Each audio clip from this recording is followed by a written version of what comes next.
dans une charnière centrale à 3 avec Maguire et Dyer, et finalement Guardiola l'a réutilisé dans ce schéma de jeu-là, dans ce registre-là.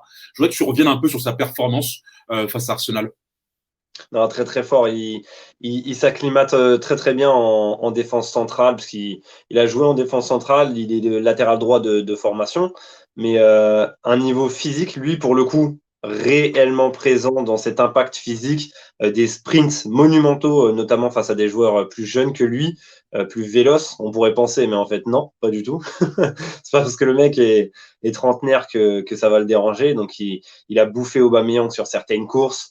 Le côté gauche d'Arsenal, c'était Saka, Aubameyang.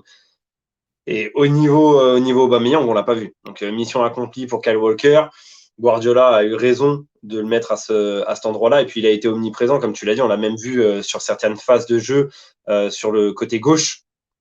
Défense centrale, latéral droit, latéral gauche, c'est pas tout le monde qui peut le faire. Donc Ouais, bien grosse, sûr. grosse, grosse présence physique.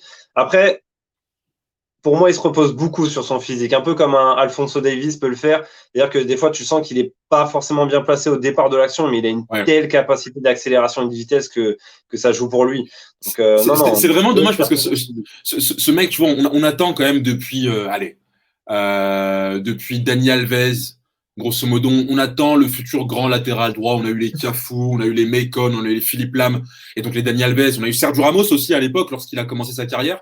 Et c'est vrai que on est dans l'attente du futur grand latéral droit dominant. Alors oui, effectivement, aujourd'hui il y a Kimmich souvent, il y a Alexander Arnold, mais Kyle Walker aurait pu devenir ce grand latéral droit, et c'est vrai qu'il n'a pas forcément été au rendez-vous dans les grands matchs. Tu vois, mais quand tu vois sa polyvalence, tu dis ce mec-là a tout pour être le meilleur latéral droit du monde.